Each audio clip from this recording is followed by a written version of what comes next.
the believers, my wife and the believers. But yesterday, Brother French specifically mentioned and greet Brother Suku. We like the way he worships.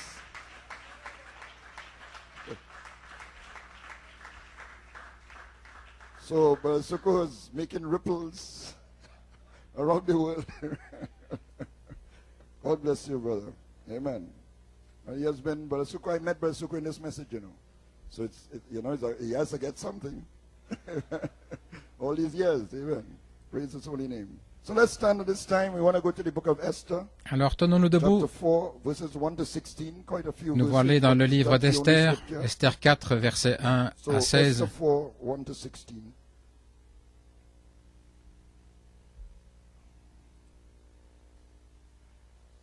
And we try to go through together because this morning is just basically to reinforce the background to the book of Esther. Ce matin, de manière basique, To see what the Lord has for us. c'est de That we get out of it. But more bigger picture reparler than des choses detail. fondamentales du livre d'Esther. La semaine God prochaine, willing, we will Dieu go voulant, more details on it. nous irons davantage dans le détail. So chapter 4, verse 1, when Mordecai perceived all that was done, Mordecai rent his clothes. Et Mardoché sut tout ce qui s'était fait, et Mardoché déchira ses vêtements et se couvrit d'un sac de cendres, et sortit au milieu de la ville et poussa un cri grand et amer. Et il vint jusque devant la porte du roi, car il n'était pas permis d'entrer, vêtu d'un sac, dans la porte du roi. Et dans chaque province, partout où parvint la parole du roi et son édit, donc remarquez que c'était le commandement du roi que Haman a utilisé cela. Il y eut un grand deuil parmi les Juifs, des jeûnes et des pleurs, des lamentations. Beaucoup firent leur lit du sac et de la cendre. Et les jeunes filles d'Esther et ses eunuques vinrent et le lui rapportèrent. Et la reine en fut dans une grande angoisse, et elle envoya des vêtements pour vêtir Mardoché et pour lui faire ôter son sac de dessus lui, mais il ne les accepta pas. Et Esther appela Hathach, l'un des eunuques du roi, qu'il avait placé auprès d'elle, et elle lui commanda d'aller vers Mardoché pour savoir ce que c'était et pourquoi c'était. Et Hathach sortit vers Mardoché sur la place de la ville qui était devant la porte du roi. Et Mardoché l'informa de tout ce qui lui était arrivé et de la somme d'argent qu'Aman avait dit qu'il paierait au trésor du roi en vue des Juifs pour les détruire. Et il lui donna une copie de l'écrit de l'édit qui avait été rendu à Suse pour les détruire, afin de le montrer à Esther et de lui faire connaître, et pour lui commander d'entrer vers le roi, de le supplier et de faire requête devant lui en faveur de son peuple.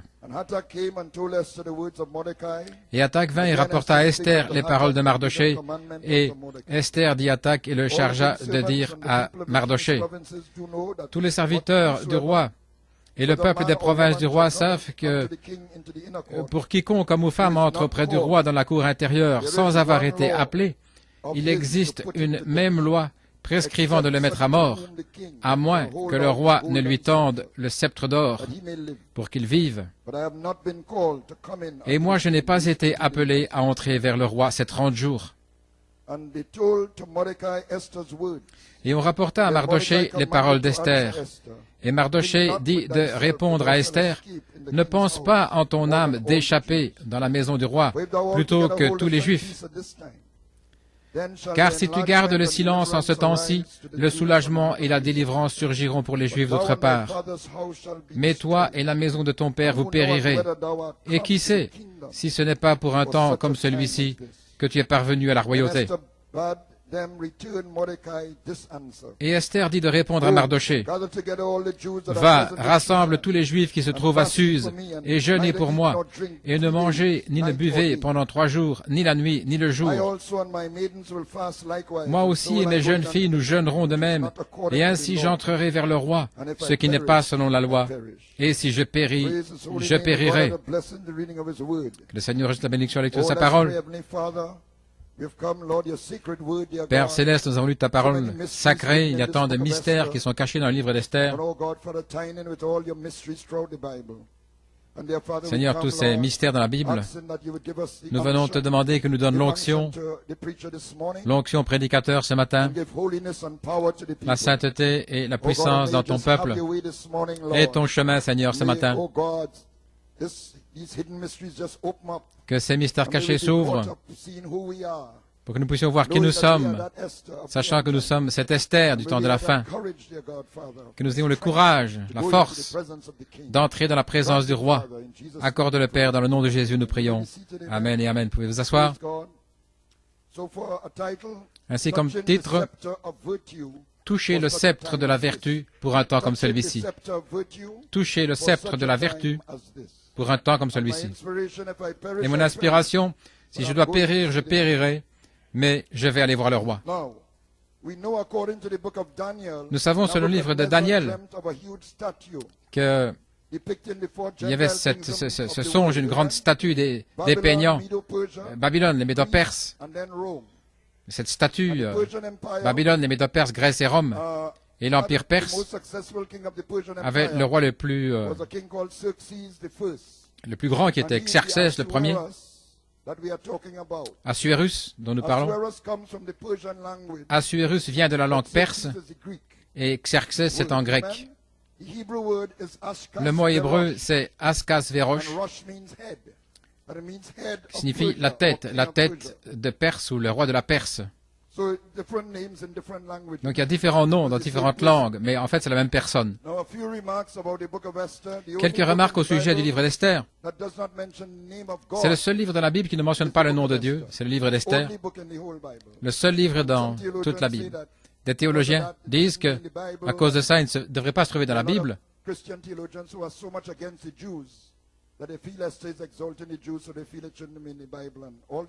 Sans qu'on exalte les Juifs, etc. et tout.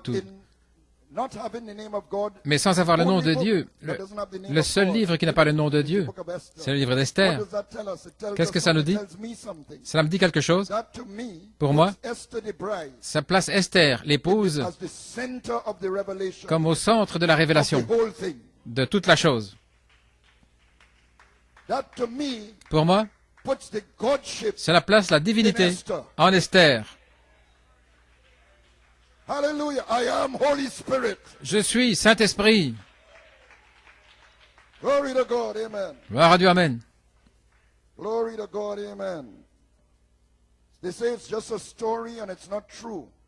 Ils disent que c'est une histoire qui n'est pas vraie, parce que les Juifs avaient déjà été libérés par Cyrus, ainsi quel était le problème au sujet de la Perse. Il est vrai que les Juifs avaient été libérés, ils pouvaient retourner dans leur patrie par l'idée de Cyrus, 16 années, dont le décret avait été donné 16 années, mais il y a très peu de Juifs qui étaient retournés. Ce n'est que 80 ans plus tard que la construction du temple a commencé, parce que Cyrus avait dit qu'il pouvait retourner pour construire le temple, mais rien n'avait été mis en place. À moins de 80 années plus tard, où Esdras, le scribe, et Néhémie sont retournés pour reconstruire le temple, et beaucoup de Juifs. Et voilà pourquoi les Juifs qui sont venus voir Jésus au temps de sa naissance, c'était des Juifs, mais venant de l'Orient. Voilà ce qu'ils disent à ce sujet. Assuérus, Xerxès, était le quatrième roi, Médo-Perse, comme prophétisé dans le livre de Daniel. Et je lis dans Daniel 11.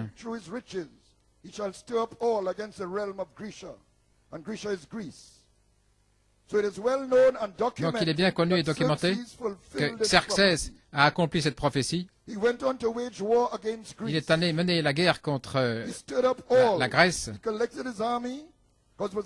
Donc il a cité Daniel 11.2. Maintenant je vais te faire connaître la vérité. Voici, il y aura encore 3 rois en Perse. Le 4e amassera plus de richesses que tous les autres.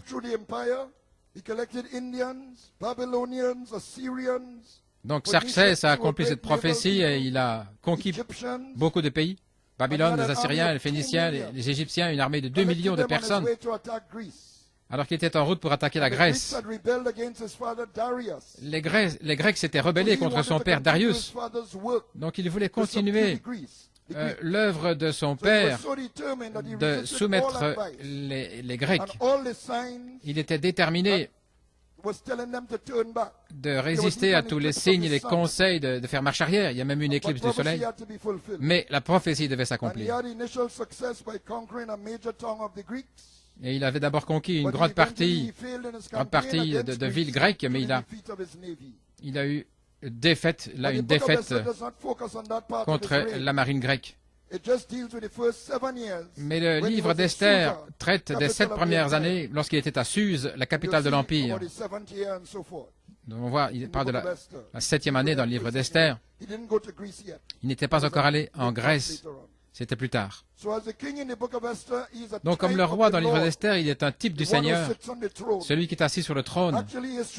En fait, l'histoire révèle qu'un des titres d'Exercès était roi des rois, parce qu'il était roi sur plusieurs nations, depuis l'Inde jusqu'en Éthiopie.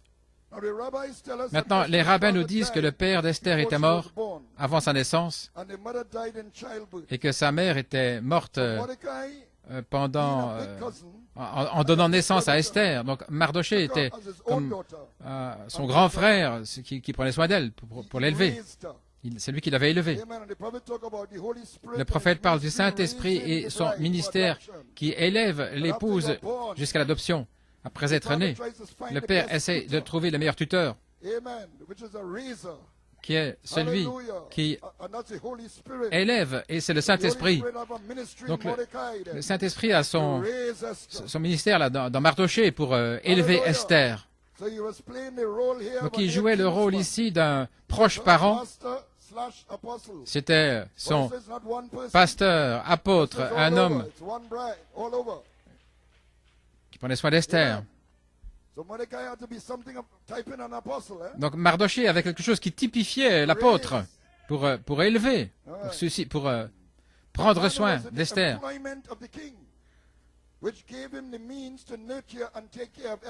Employé par le roi pour nourrir, prendre soin d'Esther. Vous voyez, il y a toujours ce type dans la Bible. C'est un type de Christ dans son office. Un frère, un parent rédempteur qui la servait avec l'eau, le sang et l'esprit. L'expiation dans sa plénitude. Ils étaient tous les deux du même sang. Esther et Mardoché. Tous les deux de la tribu de Benjamin, de la même parenté.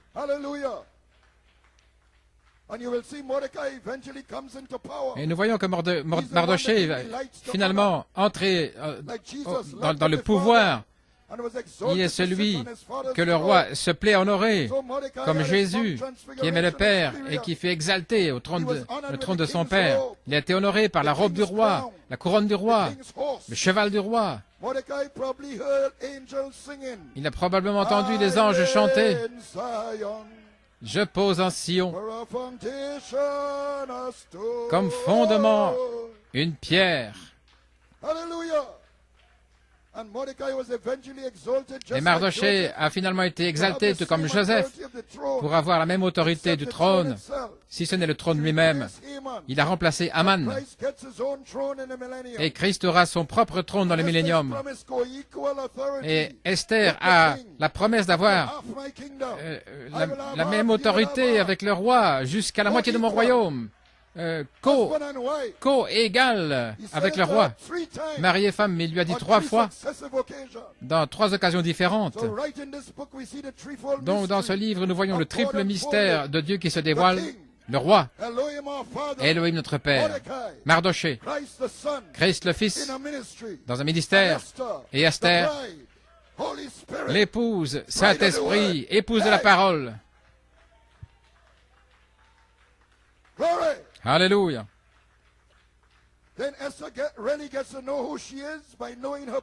Alors Esther apprend à connaître qui elle est en connaissant son but, comme Joseph.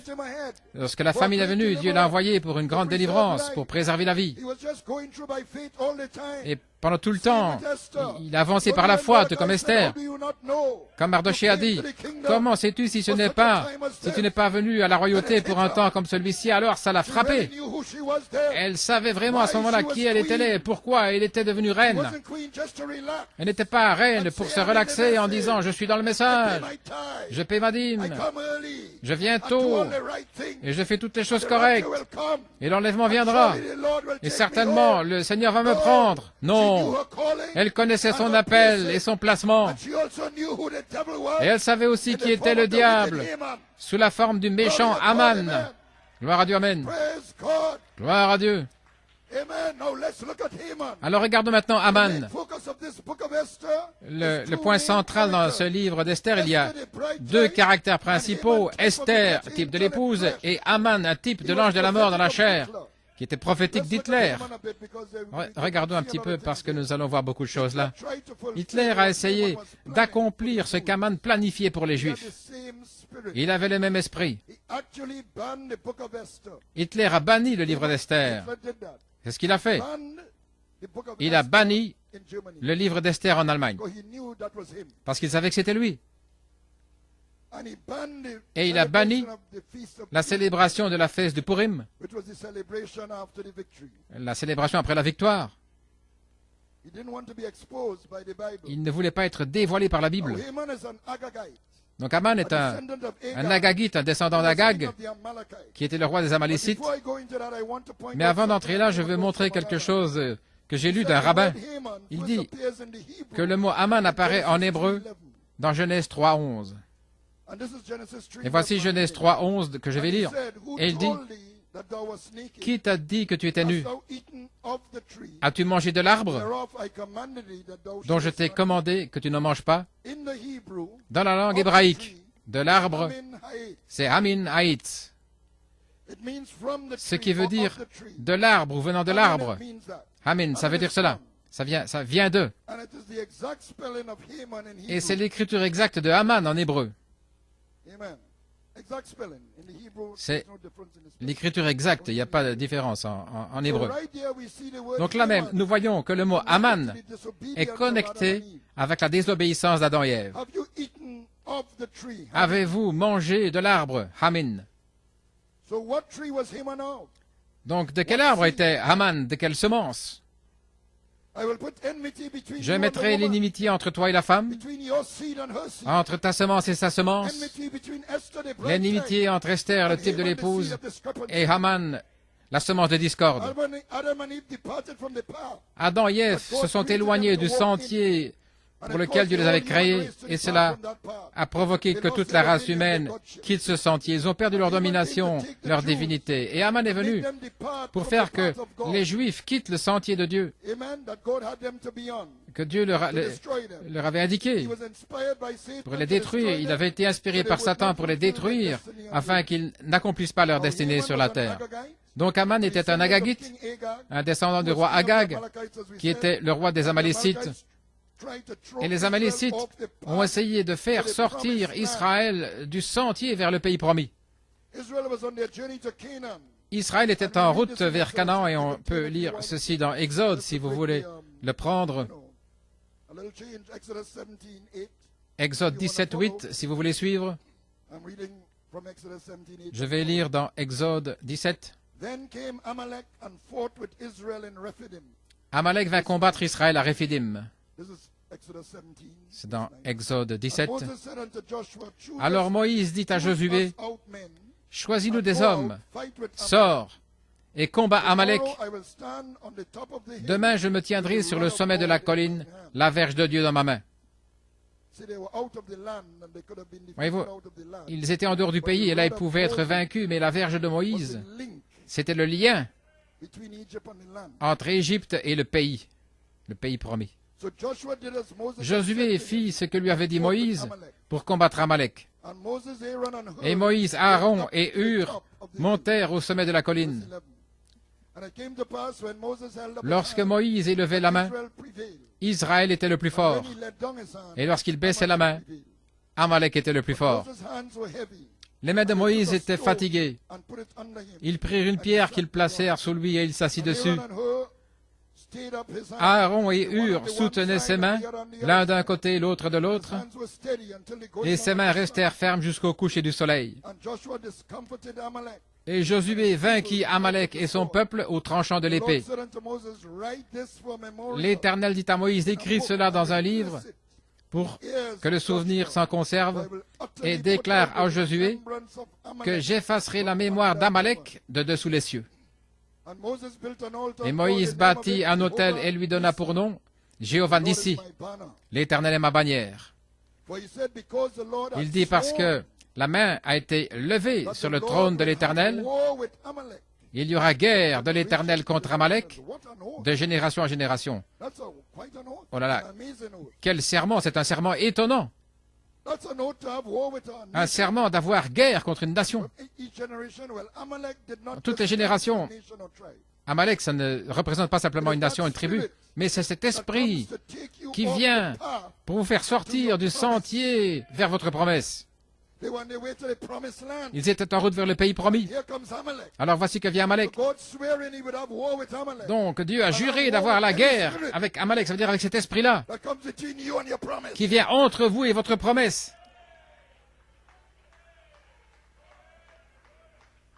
Gloire à Dieu.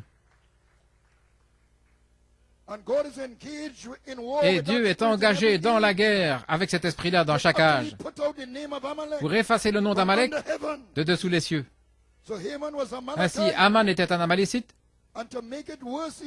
et pire, il était dans la ligne royale des Amalécites.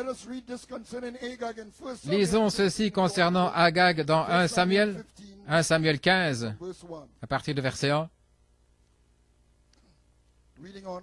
Je lis. Samuel dit à Saül, c'est moi que l'Éternel a envoyé pour te oindre roi sur son peuple, sur Israël. Écoute donc ce que dit la voix de l'Éternel. Ainsi dit l'Éternel des armées. Je me souviens ce qu'Amalek fit à Israël lorsqu'il lui ferma le chemin à sa sortie d'Égypte. Donc c'est dans 1 Samuel 15, verset 3 maintenant. Va maintenant, frappe Amalek et détruis-le complètement, n'épargne rien. Tu feras mourir hommes et femmes, enfants et nourrissons, bœufs et brebis, chameaux et ânes. Saül convoqua le peuple et en fit la revue à Télaïm. Il y a un fleuve qui traverse l'Éden en différentes parties. Et Pison était le premier dans tous ces pays de Télaïm.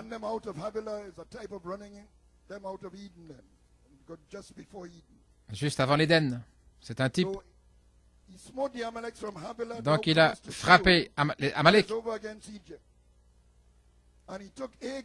Et il a pris Agag, le roi des Amalécites, ce qui a été une grande erreur. Il devait les abattre tous. Et il a détruit entièrement le peuple en le passant au fil de l'épée. Mais Saül et le peuple épargnèrent Agag. Donc Saül avait battu Amalek depuis Havila jusqu'à Shur. Mais Saül et le peuple épargnèrent Agag. Et les meilleures brebis, les meilleurs bœufs, les meilleures bêtes. C'est un esprit de compromission. Ils ne voulurent pas les dévouer par interdit. Ils dévouèrent seulement ce qui était méprisable et chétif. Vous voyez, c'est en disant dans les dominations, il y a des bonnes choses, et ceci, cela. Mais Samuel dit, quel est donc ce bêlement de brebis qui parvient à mes oreilles, et ce mugissement des bœufs que j'entends?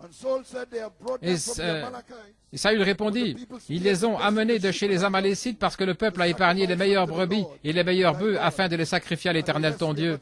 Et le reste, nous l'avons entièrement détruit. Ça semble religieux, mais ce n'est pas la parole. Nous passons au verset 17. Samuel dit, lorsque tu étais petit à tes yeux, n'es-tu pas devenu le chef des tribus d'Israël et l'Éternel ne t'a-t-il pas oint pour que tu sois roi d'Israël? L'Éternel t'avait fait partir en disant, va et détruis entièrement ces pécheurs, les Amalécites, et tu leur feras la guerre jusqu'à ce que tu les aies exterminés. Pourquoi n'as-tu pas écouté la voix de l'Éternel? Pourquoi t'es-tu jeté sur le butin et as-tu fait ce qui est mal aux yeux de l'Éternel? Et verset 22. Samuel dit, l'Éternel trouve-t-il du plaisir dans les holocaustes et les sacrifices, comme dans l'obéissance à la voix de l'Éternel? Voici, l'obéissance vaut mieux que le sacrifice, et l'observation de sa parole vaut mieux que la graisse des béliers. Car la désobéissance est aussi coupable que la divination. Et vous, les jeunes gens, regardez, la rébellion vis-à-vis de vos parents, c'est comme la divination. Et l'entêtement ne l'est pas moins que l'idolâtrie. Puisque tu as rejeté la parole de l'Éternel, il te rejette aussi comme roi. Et tout ceci a à voir avec Amalek et Agag. Puis Samuel dit, amenez-moi Agag, roi d'Amalek. Et Agag s'avança vers lui d'un air joyeux. Il disait, certainement, l'amertume de la mort est passée. Samuel dit, de même que ton épée a privé des femmes de leurs enfants, ainsi ta mère entre les femmes sera privée d'un fils. Et Samuel mit Agag en pièces devant l'Éternel à Gilgal. Il a détruit tout ce monde d'église et toute la mondanité et toutes ces choses. Maintenant, les rabbins disent que la femme d'Agag portait un enfant en elle et qu'elle avait échappé à la destruction. Mais Saül n'en savait rien. Ainsi, la ligne d'Agag a continué et puis on les a connus comme étant des Agagites. Et c'étaient des ennemis jurés des Juifs. Ils voulaient exterminer les Juifs. Et Aman était l'un d'entre eux. Il voulait détruire les Juifs. Pas simplement parce que Mardochée ne voulait pas s'incliner devant lui, pas simplement. C'est pas simplement à cause de ça. Mais parce que les Juifs avaient marqué à l'oreille son peuple pour la destruction à travers Samuel. Donc le fait que Mardochée est arrivé aux oreilles d'Aman, comme un Amalécite et un descendant de King Agag, du roi Agag lui-même, Aman était un ennemi des Juifs et on en parle dans Esther 3.10, dans Esther 8.1, 9.10 et Esther 9.24. Aman, l'ennemi des Juifs. Mais maintenant, voici une prophétie de Christ qui doit être exaltée plus haut qu'Agag. Et on trouve ça dans Nombre 24. Nombre 24 à partir du verset 2. Balaam leva les yeux et vit Israël dans cette tente selon ses tribus. Alors l'Esprit de Dieu vint sur lui. Et Balaam prononça son oracle et dit, parole de Balaam, fils de Béor, parole de l'homme qui a l'œil ouvert, parole de celui qui entend les paroles de Dieu, de celui qui voit la vision du Tout-Puissant, de celui qui est tombé en transe mais dont les yeux sont ouverts. Quelles sont belles tes tentes, ô Jacob, tes demeures, ô Israël.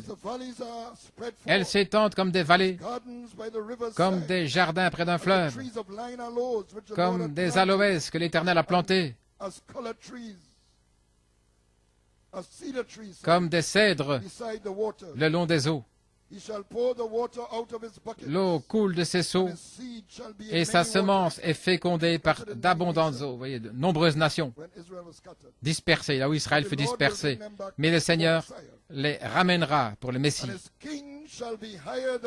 Et son roi sera plus haut qu'Agag, c'est Christ. Que Hitler et cet esprit d'Agagite, vous voyez, ils ont été dispersés. Très bien.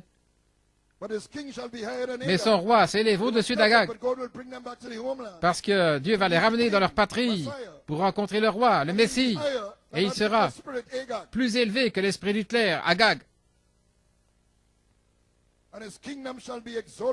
Et son royaume sera exalté. Dieu l'a fait sortir d'Égypte, il est pour lui comme la vigueur du buffle. Il dévore les nations qui s'élèvent contre lui, il brise leurs os et il les abat de ses flèches. Il ploie les genoux, il se couche comme un lion, comme une lionne. Qui le fera lever? Béni soit quiconque te bénira, et maudit soit quiconque te maudira, Israël. Donc c'était un type dans Esther lorsque Mardoché fut exalté à la place d'Aman, plus haut que Agag. Mais c'est une prophétie de Christ, le lion de Juda, qui prévaut pour prendre le livre et libérer nos noms. Et les Écritures disent que nous régnerons sur la terre. En d'autres mots, si c'est même la moitié de mon royaume, la co-égalité avec lui. Comme frère Tim Smith a dit, mâle et femelle, co-égaux avant la chute.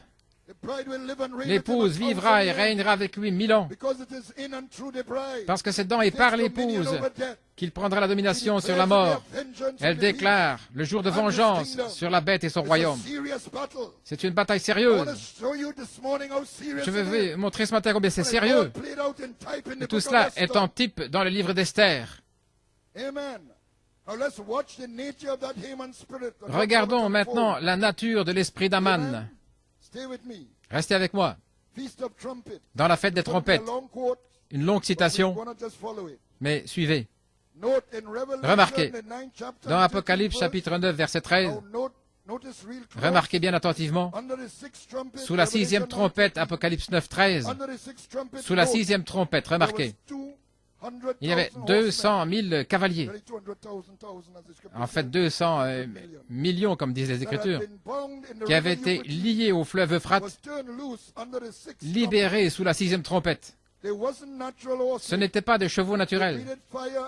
Ils respiraient le feu, ils avaient des boucliers de jaspe et des queues et au bout de leur queue, comme un serpent, la tête d'un serpent qui les piquait, des démons spirituels, des chevaux de bataille qui avaient été liés dans l'Euphrate toutes ces années, des démons surnaturels. Qu'est-ce que c'était? L'ancien empire romain, ravivé, la persécution des Juifs. Ils avaient été liés depuis presque 2000 ans au fleuve Euphrate sans pouvoir traverser vers la promesse. Une secte religieuse qui essayait d'arriver de l'autre côté, l'Euphrate, vous voyez, qui traverse Éden. Vous voyez, c'était un combat pour Éden. Mais ils ne pouvaient pas traverser, il n'y avait pas de sang, rien. Mais ils faisaient semblant d'être des chrétiens. Mais regardez la sorte de démons dans lequel ils étaient là, déguisés comme des chrétiens. Ils cherchaient une manière de s'exprimer plus purement, plus parfaitement. Ces démons-là. Ils étaient liés là, 200 millions démons de persécution. Regardez ce qui est arrivé sous cette 6e trompette. Ils furent libérés contre les Juifs. La persécution des Juifs, des démons surnaturels, pendant presque 2000 ans, et puis libérés par Staline, Hitler, contre les Juifs. Vous dites, eh bien ça, ce n'est pas romain, c'est le même esprit. Ils ont fait la même chose qu'ils ont fait contre les chrétiens au jour de la Rome païenne, dans les arènes, où ils les ont donnés aux lions en pâture. C'était le même esprit. Regardez Israël naturel et l'Église spirituelle maintenant, alors que nous séparons cela ici maintenant. Ils ont été libérés contre les Juifs. Maintenant, sous ce 6e sceau, c'est 200 millions de démons spirituels.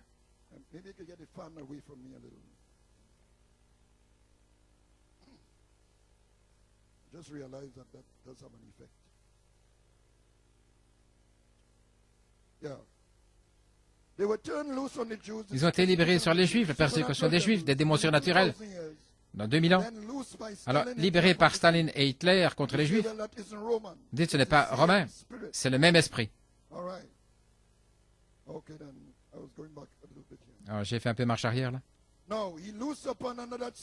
Maintenant, il a libéré sous ce 6e sceau 200 millions de démons. Ça a commencé à Rome, puis en Allemagne, Hitler. Et remarquez dans la Bible, ils ont reçu de la puissance comme roi, mais n'étaient pas couronnés. Un dictateur n'est pas un roi couronné, mais il a reçu de la puissance comme un roi. Il a reçu la puissance comme un roi. Oh, l'Esprit de Dieu qui agit à travers moi maintenant. Je suis en train de dire quelque chose. Je ne sais pas comment le dire, ni quoi dire. Et peut-être que je ferais mieux de ne pas le dire. Il y a 200 millions de démons libérés contre ces Juifs. Quand ils les ont brûlés, ils les ont crucifiés, mis dans leurs veines, injecté des bulles dans leurs veines, ils ont tué, chambre à gaz, ils les ont tués avec des balles au point, il n'y a plus de balles. Ils ont tout fait, les fours crématoires et tout, les enfants, les gens innocents, parce que c'était des juifs. Ils étaient ainsi. Mais Dieu a dit qu'il leur a donné à chacun une robe, bien qu'ils ne le méritent pas. Mais c'est sa grâce qui les a aveuglés afin que nous puissions voir.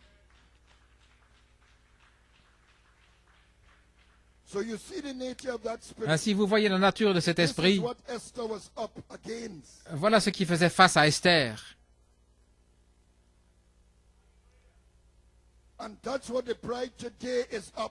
Et voilà ce qui fait face à l'épouse aujourd'hui. Ce n'est pas simplement contre des frères et des sœurs qui vous donnent parfois un temps difficile parce qu'ils ne vous saluent pas. Ce n'est pas contre ça.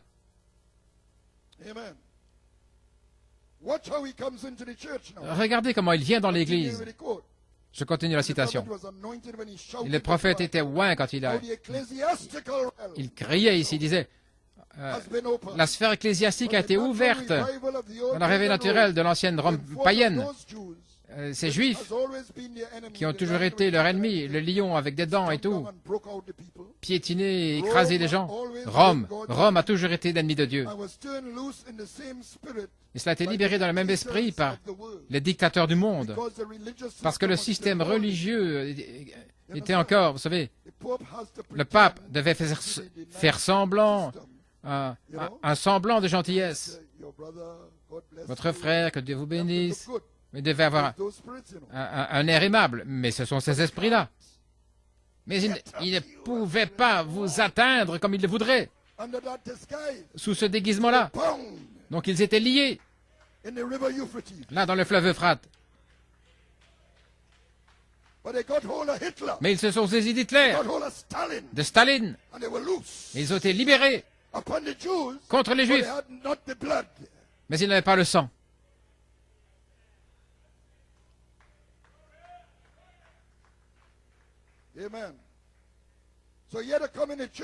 Donc il devait venir dans l'église maintenant, sous un certain déguisement. Qu'est-ce que cela a fait? Dans la subtilité, comme il a dit, il est venu avec des flatteries. Et qu'est-ce qu'il a fait? Il amène le Conseil œcuménique protestant dans le Conseil mondial des églises, l'esprit de l'Antichrist sur les deux, qui les amène vers le massacre, tout comme avec les autres, dans l'heure où l'épouse est appelée. Oui. Donc le Conseil mondial. Maintenant, le pape dit qu'il n'y a plus de protestants, que la protestation est terminée. Donc le pape a confessé ses torts et ils disent, nous vous pardonnons maintenant. Donc il n'y a plus de protestation. Vous avez vu la vidéo? Comment? Libéré dans cet esprit ecclésiastique. Libéré sur quoi? Ou contre quoi? Pas contre les dénominations, mais contre l'épouse. Ceci est libéré pour vous avoir, pour vous attraper. Libéré contre la semence royale, comme Haman, ce qui est l'épouse. Esther représente l'épouse Oméga. En fait, Esther, c'est l'épouse Oméga du temps de la fin, la partie de la tête du corps. Mais la semence royale représente toute l'épouse. Alors que Haman s'élève comme le Conseil mondial dans un mouvement écuménique qui a commencé en 1963 au même moment où les anges sont venus. Donc Esther est l'épouse du temps de la fin, la partie de la tête du corps, et elle fait face à Haman dans une démonstration, dans un démon Sion, ce qui est la résurrection et l'enlèvement. Mont Carmel, Élie, Mont Transfiguration, un autre point culminant. Et maintenant, le Mont Sion, l'épouse. Confrontation finale. Ça a été prophétisé, ça doit s'accomplir. Nous ne combattons pas simplement des choses comme ça dans le message. Et par la puissance de résurrection, elle sauve la semence royale de la mort en allant jusqu'à Adam. Gloire. Michael se lève en elle et elle a la voix de l'archange, ce qui est la voix de l'autorité en commandement. Rien ne peut lui résister.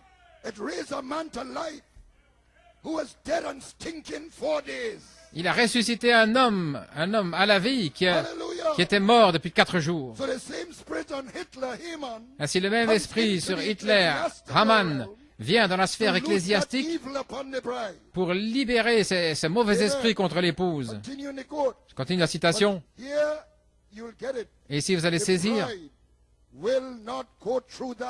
l'épouse ne va pas traverser ce temps-là. C'est une prophétie sur vous. Malgré vos faiblesses et vos manquements, vous ne traverserez pas ce temps-là.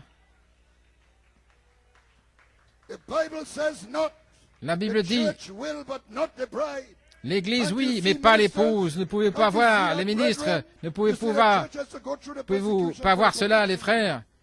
L'Église doit traverser la persécution pour sa perfection. Mais le sang de Jésus-Christ perfectionne l'épouse, la triple révélation. Un homme qui choisit une épouse ne lui fait pas traverser tout un tas de punitions. Elle a trouvé grâce à ses yeux. Esther a trouvé la faveur du roi. La grâce, une faveur imméritée. Gloire à Dieu. Il lui est fiancé. Et s'il y a quoi que ce soit, il va la préserver de tout danger. C'est sa grâce.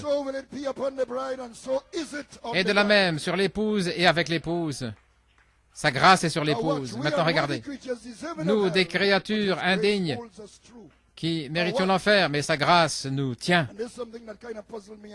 Quelque chose ici qui me posait des questions avec Esther pendant tout un temps. Mais regardez ceci. Bien que Haman était celui qui était derrière la destruction des Juifs, il avait eu l'accord du roi pour le faire.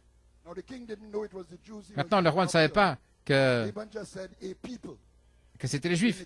Haman disait qu'il y a des gens dans le royaume qui ne te respectent pas, nous devons les détruire. Et le roi naturel de Perse, lui faisait confiance à Haman. Il a dit, prends mon anneau et fais ce que tu dois faire. Et c'était scellé avec son anneau.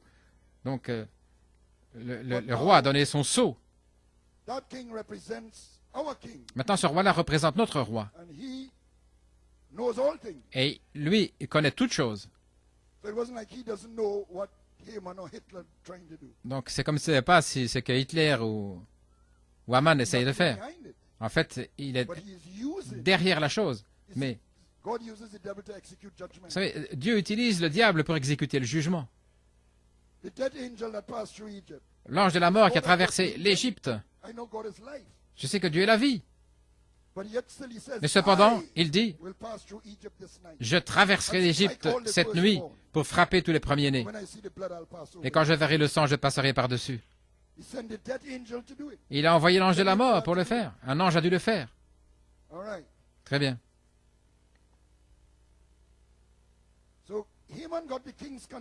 Donc, Haman a eu le consentement du roi, le roi qui ne savait pas de qui il s'agitait, mais il a sanctionné ce jugement. Bien qu'Haman était le méchant, il a exécuté le jugement de Dieu.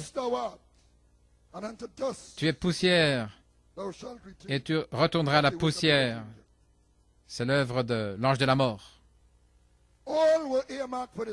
Tous étaient marqués à l'oreille pour la destruction. Il n'y en a aucun qui soit juste, pas un seul. Et les Juifs l'avaient rejeté. Il est venu vers les siens et les siens ne l'ont pas reçu. Et les 6 sceaux montrent cela. Cela se termine dans le jugement. La parole écrite, scellée par le roi. Sous le 6e sceau, tout se termine dans le jugement. Le soleil refuse de briller, rocher tombé sur nous. Oui.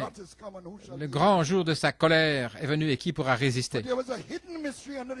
Mais il y avait un mystère caché sous le septième sceau, caché à Aman. Le roi aimait Esther. Et notre roi nous a choisis avant la fondation du monde. Elle faisait partie de la divinité, la partie féminine du roi, et elle ne pouvait pas être détruite. Même malgré le jugement, qui semblait dire que vous êtes digne de la destruction, vous ne pourrez pas être détruit parce que vous faites partie de lui. Gloire à Dieu. Élu par la préscience de Dieu. Que la grâce et la paix vous soient multipliées avec abondance dans le royaume éternel de notre Sauveur Jésus-Christ. Alléluia.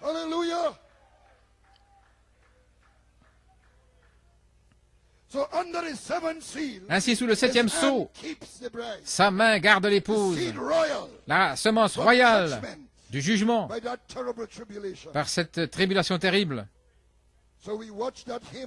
Ainsi, nous voyons cet esprit d'Aman qui était sur Staline et Hitler, qui vient dans l'Église par le Conseil mondial des Églises pour rassembler l'Église de Laodicée pour le jugement. Parce qu'il est le juge, le roi est le juge. Donc ça doit être sanctionné par le roi, ça ne peut pas arriver sans le roi. Rien ne peut arriver sans le roi, sans son consentement. Oh là là. Il vient avec subtilité pour s'emparer du royaume par les flatteries, le cavalier, le cheval pâle, la mort, qui rassemble ses forces pour se manifester dans la période de tribulation, lorsque le sanctuaire sera rempli de fumée. Le sang étant ôté du trône de miséricorde, mais l'épouse est préservée de cela. Alléluia. Gloire à Dieu. Le pape dit qu'il n'y a plus de protestation. Il se typifie même lui-même comme Joseph en pardonnant les frères, en demandant le pardon. Mais non, vous ne pouvez pas manger votre argent. Voyez, c'est ce qu'il dit. Imitant la vertu de l'âge. Mais l'épouse élue ne peut pas être séduite. Cela ne peut pas toucher Esther. Et celui qui l'a élevée en 3 phases. Elle est sous le septième sceau. Le livre de la rédemption. Le livre dans le livre. Alléluia.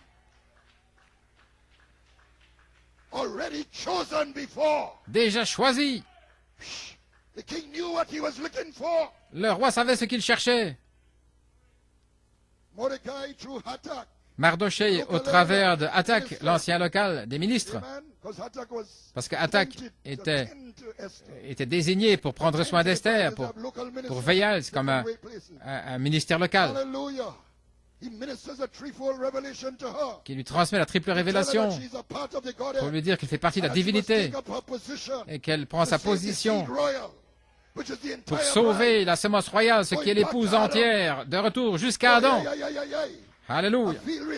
Oh, je me sens religieux. Alléluia. Alléluia. Alléluia. Alléluia. Glory to God.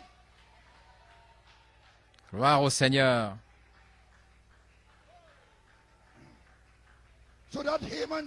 Ainsi, cet esprit d'Aman est venu dans le message des faux oins pour s'opposer à l'expiation du sang des 7 tonnerres et le triple mystère qui était là-dessous. La chose même qui allait préserver l'épouse, l'esprit du méchant serviteur. Matthieu 24, 24 dans le message. Et en dessous de lui, 2 Timothée 3, enflé d'orgueil, fier, orgueilleux, qui frappe toujours, aimant le plaisir plus que Dieu, les soucis de la vie, destinés à la destruction de la semence royale, ce qui est la parole en vous. Dans le message, l'esprit d'Aman essaye de vous dérober de votre protection. Protection de quoi? De ces 200 millions de démons spirituels, ces chevaux d'attaque qui viennent Alléluia, par le Conseil mondial des Églises. Mais sous le triple mystère, vous avez la protection sous le sang, la protection contre ces mauvais serviteurs qui veulent empêcher de grands hommes d'arriver à des endroits comme celui-ci. Alléluia.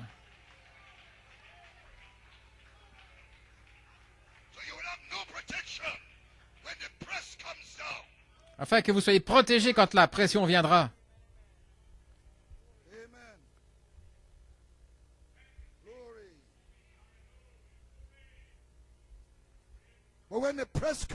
Quand la pression viendra, regardez le troisième pôle alors. Gloire à Dieu.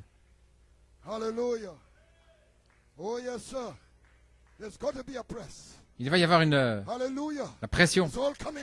Tout cela va venir. Et le jugement de l'église de Laodicée. Mais Esther se tiendra là. Je verrai le roi. Si je dois périr, je périrai. Mais j'ai un triple mystère qui est sur moi. La vertu a été libérée. Je vais voir le roi.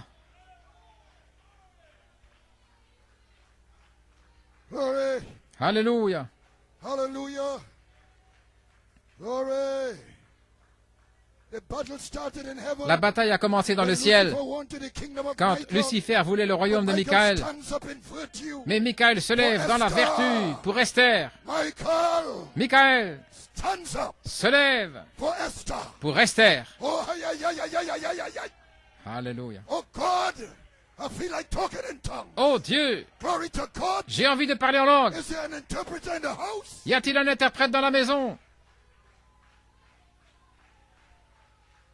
Glory! Glory! She receives inner strength. Elle reçoit une force intérieure, Might in the inward man. la puissance dans l'homme intérieur. Mordecai with virtue and knowledge. Comme Mardochée avec la vertu et la connaissance, lui Through attack. la sert au travers d'attaques. He says, Et elle dit, if I perish, si je dois périr, I perish. je périrai. But I'm going Mais to see the king. je vais voir le roi. Glory! Alléluia. I've got to touch that scepter. Je dois toucher ce sceptre. Everything is dependent on this. Tout dépend de cela. I've got to answer Je dois this répondre resurrection call. à cet appel à la résurrection. Now, Haman did not have a Maintenant, clue Haman it was Esther N'avait aucun who would indice be his ruin. que Esther allait être sa ruine, Because she took Mordecai's advice parce qu'elle a pris le conseil de Mardochée and did not disclose her identity. et elle n'avait pas révélé son She identité. kept it a secret. Elle l'a gardée secrète. And who we really are Et qui nous sommes is a réellement secret était un under secret the seventh seal, sous le septième sceau, sealed up in the thunders, scellé dans les tonnerres, the third part of the Godhead. la troisième partie de la divinité. Why did this identity? Cette Why identité, was it kept a secret? pourquoi a-t-elle été gardée secrète? Alléluia. Here's why. Voilà pourquoi The seventh seal. le septième sceau. Then heavens couldn't write that. Les cieux ne pouvaient pas l'écrire, les cieux ne peuvent pas le connaître, rien d'autre, parce que c'est un temps de relaxation. C'était tellement formidable au point où c'était From the angels. gardé Now, why? secret même des anges. Satan should have got a hold Pourquoi? of it, Si he Satan would do great avait pu s'en emparer, damage. il aurait pu faire un grand dommage. Haman, if Haman knew Esther was a Jew, Si seulement Haman avait su que Esther he would était have done juive, great damage. il aurait pu faire de grands dommages.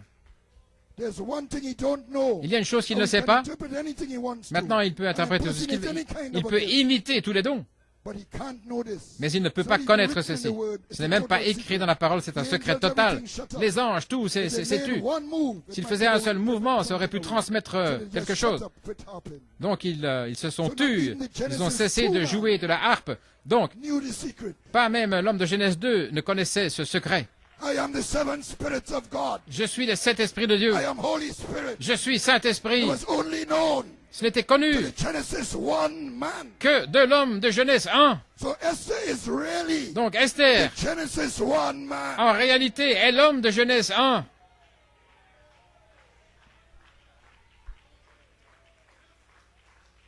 I am Holy Spirit, Je suis the Saint-Esprit, bride of the word. l'épouse de la parole. Hallelujah! Alléluia. Quand elle a dit, si je dois périr, je périrai, c'était l'homme de Genèse 2 qui parlait, tu périras. Mais l'homme de Genèse 1 disait, je ne peux pas périr, je suis Saint-Esprit. Et c'est ce qui l'a poussée à entrer. Elle est entrée par révélation de qui elle était réellement. Alléluia. Je vais bientôt terminer. Mais avant de terminer, voyons si nous pouvons voir quand elle est entrée et où elle se trouve maintenant, au temps présent. C'est là le défi de la foi. Et la semaine prochaine, nous entrerons dans de plus grands détails, Dieu voulant.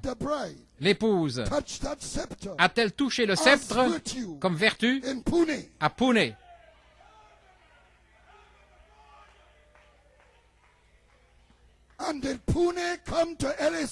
Et est-ce que Pune est venu dans l'assemblée locale, dans la réunion du soir, du 7 décembre?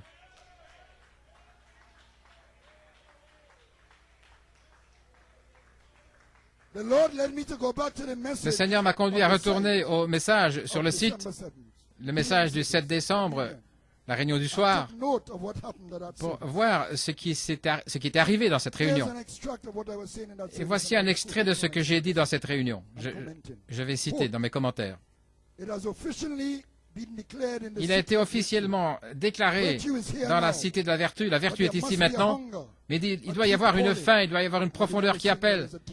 Et j'ai commencé à chanter quand il y a une profondeur qui appelle. Le roi revient pour nous prendre avec lui. Alors le Saint-Esprit m'a fait parler des soucis de la vie qui étouffent la semence. C'est l'esprit d'Aman qui vient par les soucis de la vie pour tuer la semence royale. Je ne peux pas souhaiter, je ne peux pas respirer, étouffer, vous voyez, c'est les soucis de la vie.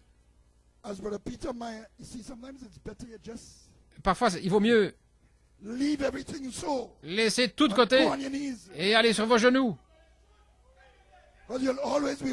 Parce que vous allez toujours vous inquiéter, je dois faire ceci, je dois faire cela. Il y a toujours quelque chose. Ça devient drastique. Je ne dis pas que vous devez être correct et propre et en ordre, mais il faut de la sagesse. Vous voyez comment le diable peut utiliser cela. Ainsi, les soucis de la vie, je ne peux pas respirer, comme m'a dit frère Peter Mayer à Tucson. Esther a reçu l'offre de la moitié du royaume, mais elle a simplement demandé sa vie et la vie de la semence royale. Ça, c'est la charité. Mais en fait, c'est le royaume de Dieu qui est en nous, frère Eddy. Donc, elle a quand même eu le royaume. Elle a demandé la promesse que tout ce qui était en Christ soit en elle. Et je disais, voilà pourquoi la charité devait être prêchée comme une vertu séparée. C'est la chambre du roi, l'espace du Saint-Esprit. Et Esther devait entrer là. Et je ne savais pas à ce moment-là que Esther était en train d'entrer dans l'assemblée locale le 7 décembre. La charité devait être prêchée comme une vertu séparée pour que vous ayez faim de cela. Et alors la semence de Joseph perfection en vous appelle l'esprit qui vient abreuver l'esprit de l'amour parfait. Au bruit de tes cataractes, la charité prêchée comme une vertu séparée, une profondeur qui appelle. Donne-moi cela, Seigneur. La vertu qui commence à agir, la fontaine d'amour, et qui vient vers vous en réponse à votre prière. Je crois que quelqu'un était en train de prier à ce moment-là.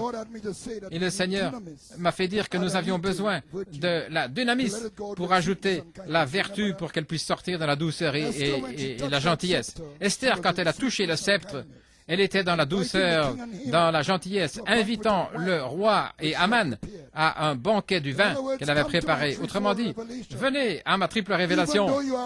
Même si vous êtes critique, je vous invite sur le site Internet de venir.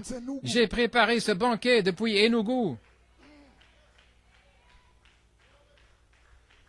Et alors que l'onction grandissait le 7 décembre, le Seigneur m'a fait parler des 7 vertus jointes par la charité qui donnent la vertu puissance pour le service. Et la semence de Joseph Perfection, je cite là ce que je disais le 7 décembre, et la semence de Joseph Perfection, qu'a-t-elle en elle? 7 vertus. Alors la charité est prêchée comme charité, et elle oint les 7 vertus. Ainsi, les 7 vertus ointes par la charité donnent la vertu puissance pour le service. La charité, c'est le roi, qui oint la semence en vous, plantée par Mardochée en Esther, au travers de Attaque. Et de là sort la vertu puissance. Il faut une puissance, la puissance du troisième pôle, qui est dans la pierre de fête pour vous tirer en elle-même, dans son caractère même, dans les 7 esprits d'Élohim lui-même. Alors je pose la question, le sceptre a-t-il été tendu à ce moment-là? Le troisième pôle est l'ouverture de la parole, le triple mystère, qui ouvre les greniers de Dieu lui-même pour demeurer en vous et libérer la puissance de ce troisième pôle dans votre vie. N'est-ce pas le sceptre, le troisième pôle, qui l'offre? C'est pour les faibles, pour ceux qui luttent. Vous voyez, la semence royale qui est sous menace. Et alors l'onction frappe vraiment. La charité est ici comme vertu, comme une vérité. Punel l'a déclaré. La charité est ici. La charité est ici. La charité est ici comme vertu. Et je l'ai dit même 7 fois. Vous êtes dans l'inquiétude, vous luttez, vous êtes dans la douleur. Votre nature brisée. Levez les yeux, levez les yeux. La pierre de fête est ici. La pierre de tête est ici. Je vous le dis à Saint-Augustine. Dans la rue où nous sommes ici. La pierre de fête est ici. Et je commence à marcher dans l'auditoire.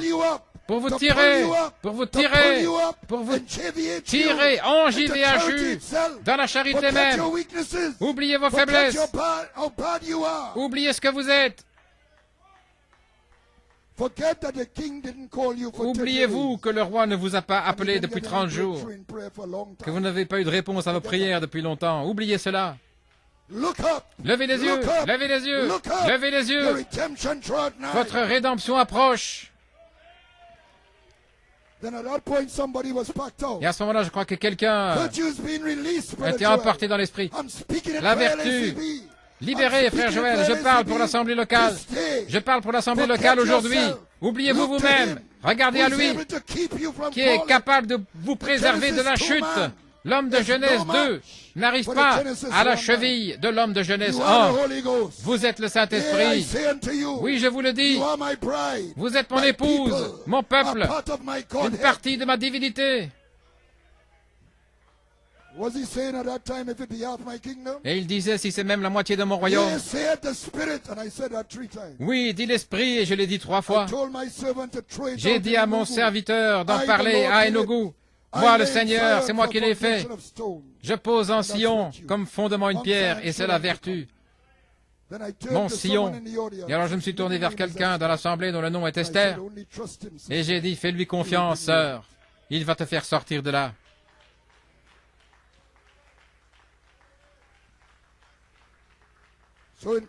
Ainsi, en terminant, avons-nous été, en tant qu'Église, identifiés avec Esther qui entre pour toucher le sceptre de la vertu le 7 décembre 2014?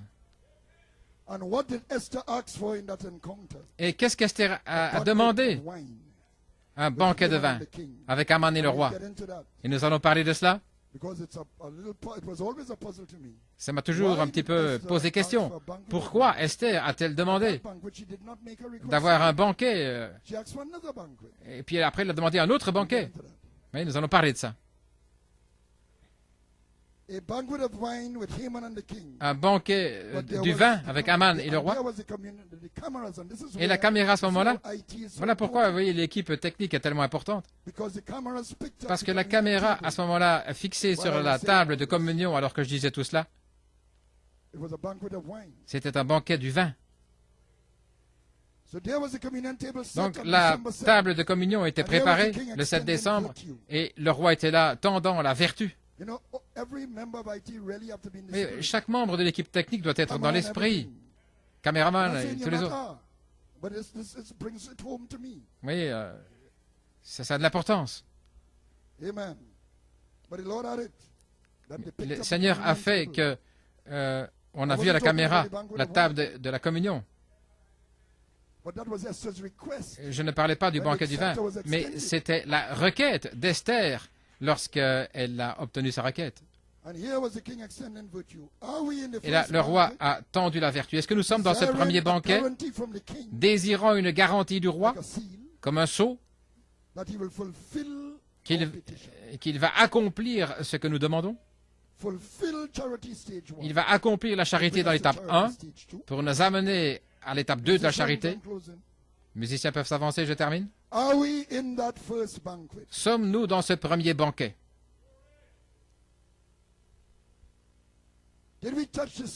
Avons-nous touché son sceptre à Pune et localement le 7 décembre? Gloire à Dieu.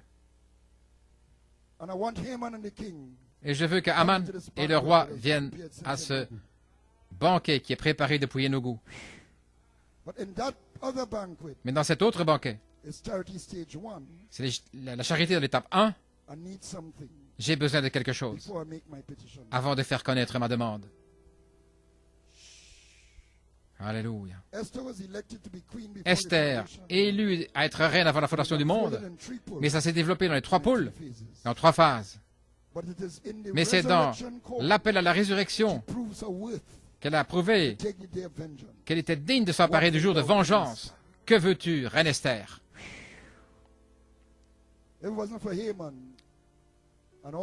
C'était pas pour...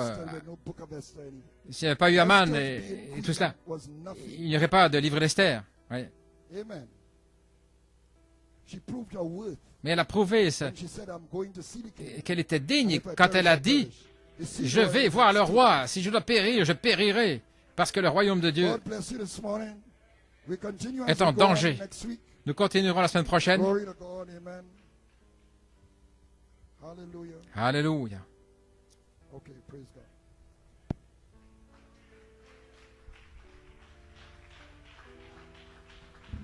Oh, we appreciate that. Oh, I lay in Zion for a foundation. Oh, a stone I lay in Zion. Oh, for a foundation.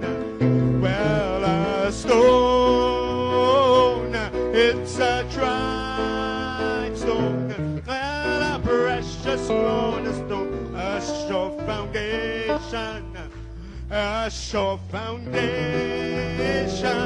It's a dry stone, it's a precious cornerstone. He that believeth shall not be king. Oh, I live in Zion for a foundation.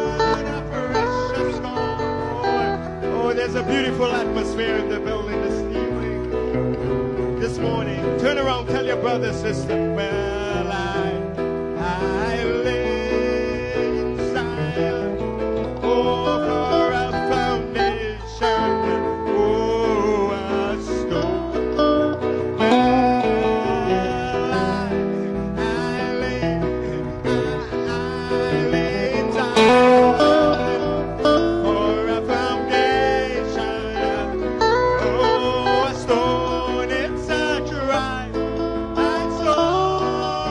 Precious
What wilt thou, Queen Esther?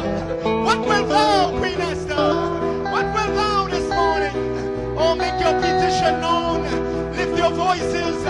Lift your hands. Make your petition known to that tried stone, to that precious cornerstone, to virtue power, to charity. Oh, hallelujah.